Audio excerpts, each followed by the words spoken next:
Well, we might as well get started. Good morning, everyone. Thank you for joining us today. It's an exciting day for our football club and exciting day for Stephen King and his family. So thank you, Danielle, and thank you to the rest of the family for coming down from the Gold Coast. We're appointing today our 28th coach of our senior coach of the Melbourne Football Club. Stephen was a standout candidate throughout the whole process. He was extremely confident in the way to lead our football club moving forward. Stephen's got an enormous amount of experience, a deep understanding of the game, and a unique coaching philosophy that will drive our football program forward.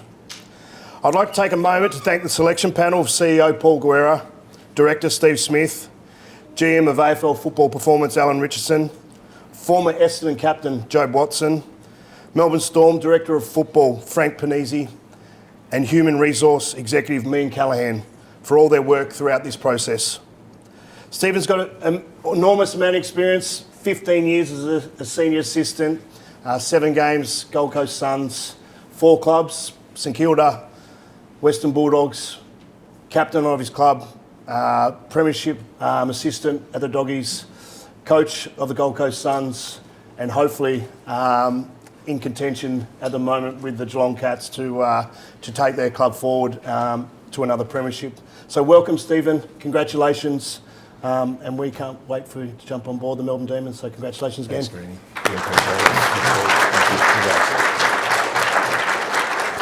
Yeah, firstly, I'd just like to take this time to say what a wonderful privilege it is to be given this opportunity. I'm extremely humbled and really grateful, but super excited to get started. I feel privileged to sit here today.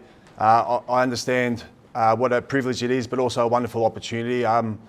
Going through the process, I became more and more sure that I was the right fit for the job. I feel like I bring a skill set, and I've had a wonderful experience in some great organisations with terrific cultures and environments, and I'm sure my idea around how I want the game to be played will give our players some freedom to express themselves with ball in hand and to be really aggressive in every phase of the game. So yeah, it's an honour to be here today. I'd also just like to thank my family that are sitting here with me. I wouldn't be here without you guys, and the support you guys have given me really means a lot. And hopefully you're as proud as me as I am of you guys. So thank you.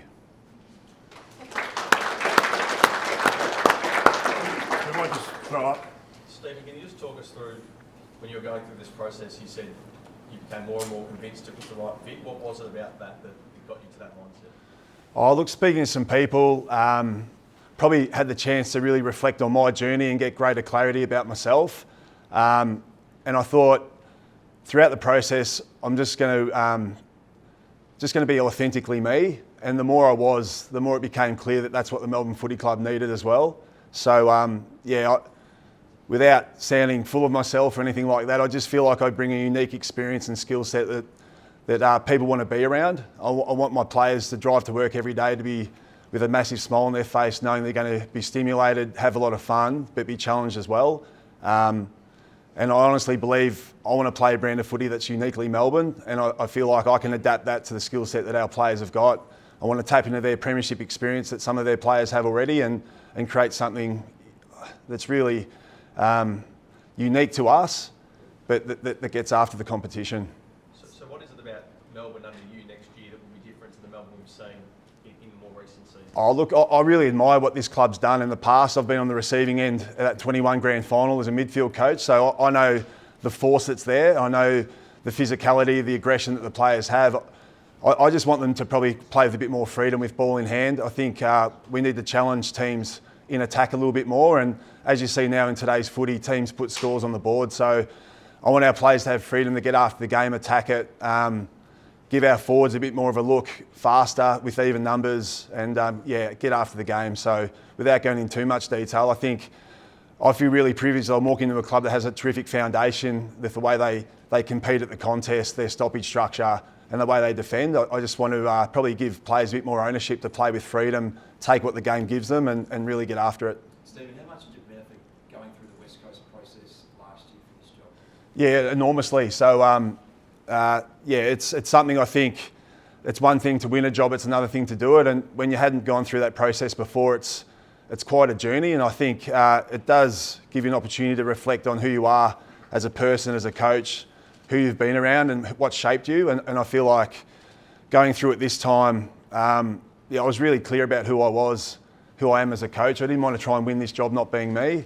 I wanted to do it my way and being authentic. And I feel like once I got an impression that this process and the first interview I had went well, it gave me more confidence to double down on that. And I'm sure I'll bring that authenticity to the club as well, and the players and the staff when I meet them. When did you know you wanted to be a senior coach? I mean, you achieved so much as a player. When did coaching become a goal for you? Oh, look, I think I've always loved being around footy clubs. I love people. To me, I've had the greatest experience in footy. I feel really humbled by what I've been through and the experiences and the environments I've witnessed. So I want to share that with others. And I feel like probably my career didn't finish the way I would have wanted, playing twos at Sandringham when I was on St Kilda's list, and going through that controversy probably kick-started and ignited with me the passion of coaching and make others better around me, young people. And that's probably then I wanted to stay in the game for as long as I could. Obviously, over time, when you get experience, you start building a bit of a resume of coaching. You have ambitions to probably try and be a senior coach. I'm acutely aware that those opportunities don't come around too often. Timing, the environment that you're in, you need a bit of luck on your side as well. But the one thing I did know, I wanted to be a leader in this industry, whether that be coaching, mentoring, whatever it was. And but yeah, look, the journeys I've had across all the clubs I've had and the people I've met have certainly been able to shape me to know I could do this my way. Stephen, congratulations on winning the job. You mentioned 2021 and how impressive Melbourne was in that grand final. What have you made of the past 4 years, and has it surprised you that they haven't contended again in that way? I don't really want to comment on the past too much. I think what I will say is I've been part of some programs that, I mean, you need experience, you need to be combative physically, but more and more now it's what you do with ball in hand and how you set the ground up and the shape you have in the ground that allows you to be really efficient football team. So I think Melbourne chase and have gotten after certain parts of the game, which they do extremely well, but they can leave you some vulnerabilities in other parts of the ground in the game. So I just want to be a really balanced football team. I want our players to get after each phase of the game, regardless of what position they play, and join in. So yeah, for me, I know this. I know how footy, the marginal, how close it is. As a football club, we should be striving. I hope our players are sitting here today really excited about what's in front of us, because it's a marginal competition. We'll be chasing to get back to contend again and get after the competition. I think your bosses sitting next to you have said at different points that you expect this club to play finals. Is that where you sit into 2026? Oh, absolutely. I feel like every club should be aiming to play finals, and we're no different. I feel like the position I'm in now, I get the opportunity to work with players that have experienced it and done it before, and I feel like a lot of clubs haven't got that experience. So obviously it's a lot of hard work and the competition's fierce, but it is so marginal. To lose 6 games by under 10 points last year, if bits and pieces go your way, things can change really quickly. So yeah, we'll be chasing to be a contender in September again, that's for sure. Stephen, the club said that they wanted to make this appointment well before trade period so that the senior coach could have a say on the list strategy going forward. Yep. So you've become familiar with the list, I suppose, and are there any areas that you want to go to work on in particular?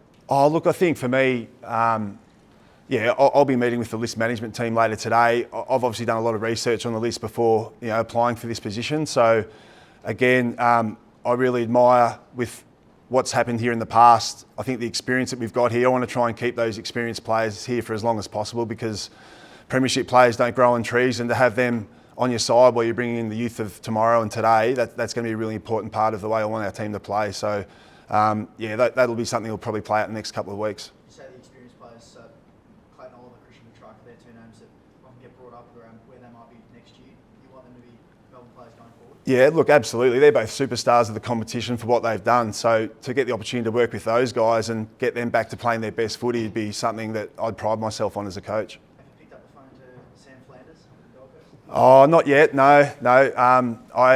Look, I've got a lot of connections around the industry. I mean, yeah, if anyone would love to join this big club, I'd be, obviously a huge part in that. So, I mean, Sam would be an amazing player at this footy club, that's for sure. But look, I've just sort of sat down here today and my main thing was probably trying to respond to as many messages as possible over the weekend from everyone around my journey, but more importantly, getting in touch with the players that play here at Melbourne.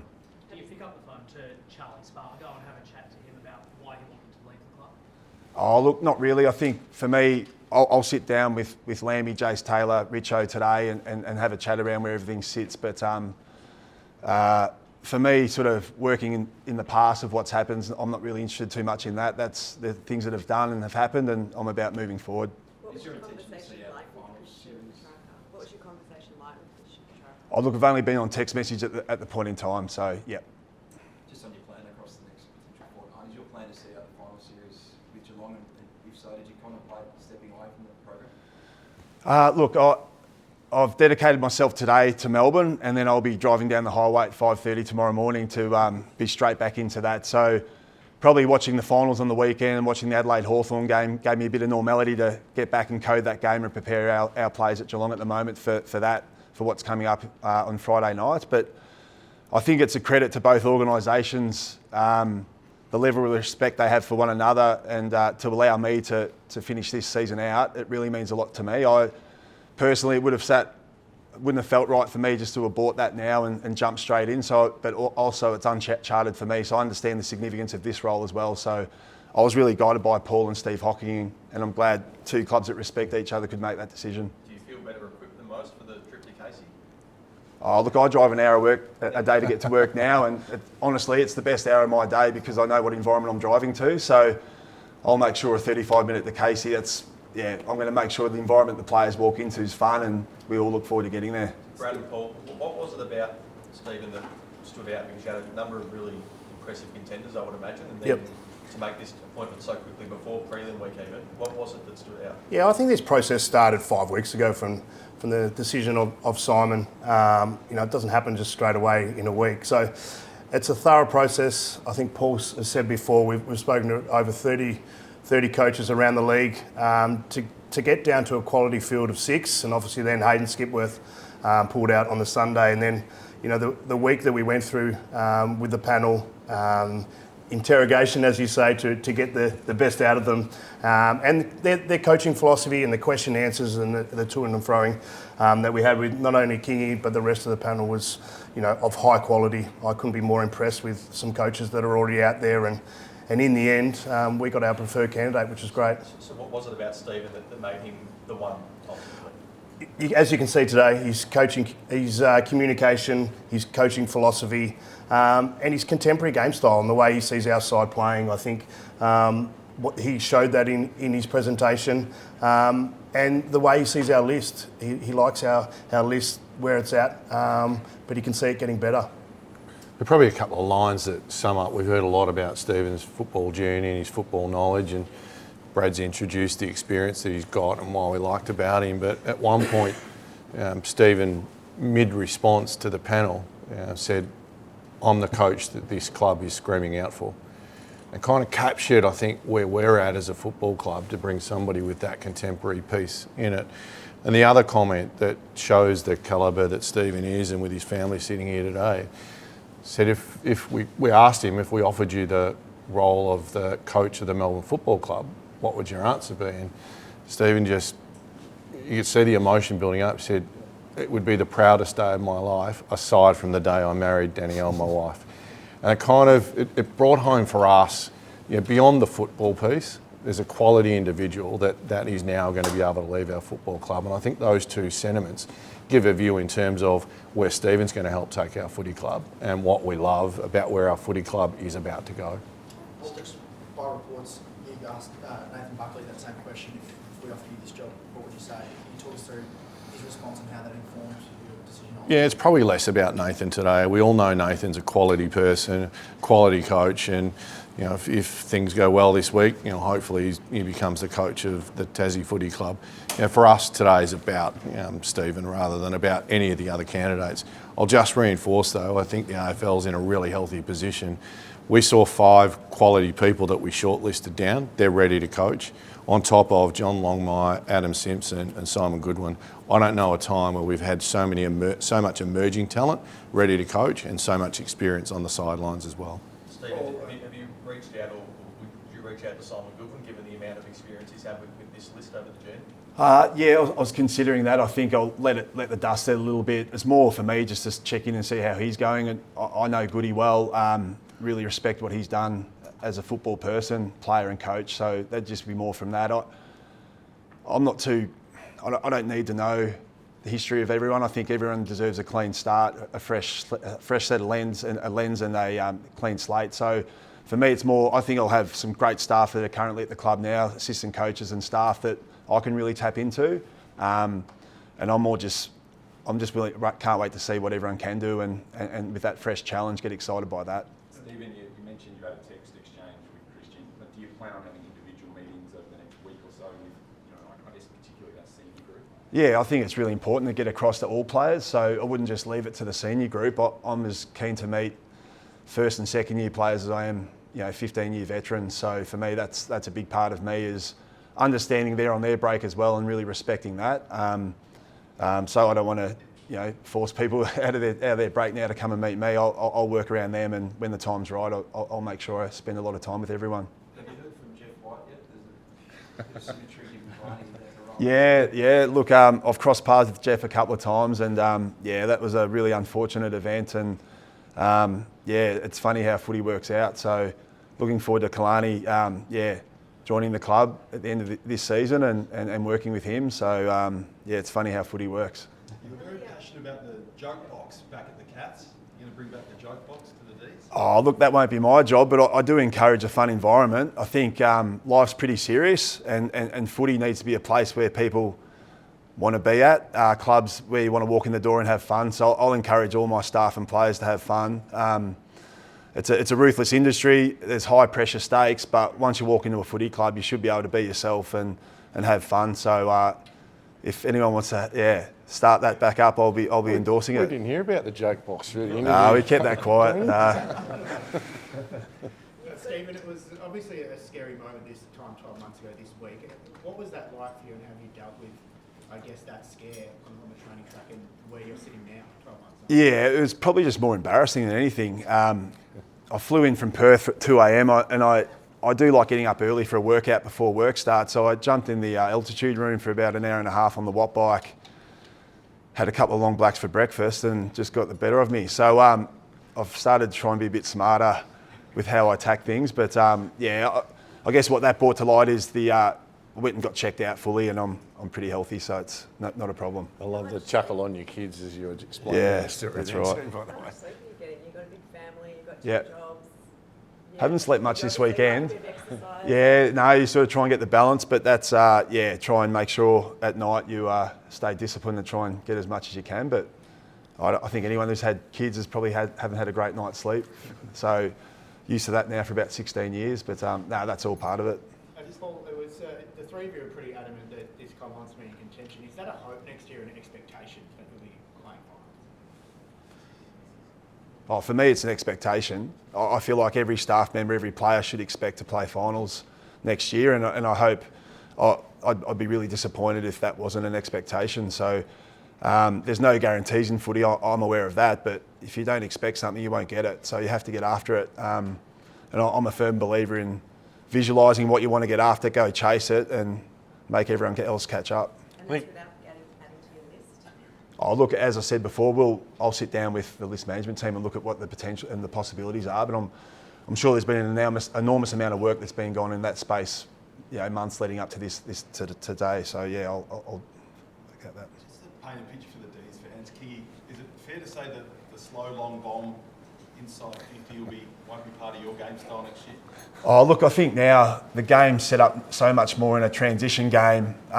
Back half ball movement's a massive part of it, and I think the best teams do that in a manner that really challenges the opposition, but they don't just recklessly go out and give up the defensive side of the game. So you need to be able to set up a system that can defend behind that. But I think the best teams in footy now challenge and move the ball fast, show a bit more dare to take the game on, and I want to encourage our playing group to play with that flair and freedom. But certainly if you do move the ball a bit quicker, it's going to get in there with less numbers, and I think any forward in the room would love to hear that. So going to try and give them the best opportunity to beat an opponent one-on-one and not with a heap of pairs in there and a lot of congestion. Well, you've got your senior coach signed now. Can you give us an update, I guess, on where the club's at as far as potential move to Caulfield is? Yeah, so really positive in that regard. Jeff Paws, one of our directors, has done an amazing amount of work there. The board have backed him in as well. Hopefully we're not too far off being able to make a public announcement to it, but a lot of progress has been made. This year, are we talking? Yeah, Brad? Yeah, I'm very hopeful that there's progress, which is a great outcome for our club. As you know, these things take a bit of time, and the state government and federal government have been very supportive of this. There's announcements coming, which is great. Well, what about the rest of the footy department? Have you got more changes coming, assistants, high performance? What's the plan? Yeah, so high performance is set, so Selwyn will continue with us. There'll be some change in the assistants. We've already announced that, so there's some room to bring some additional assistants in, and we'll work between Alan and Steve and myself. We'll work through what that looks like as well. In the development side, we've already announced that we're moving in a different direction there as well. So, and with the soft cap going up, we've got some additional opportunities in there. So what we're trying to do is get ourselves into a position where we've got the best possible coaching team, and that was something Steve was really strong about, that it's going to be a team rather than just an individual, to put our arms around the players, develop the players to get ourselves into a position where we are competing and contending.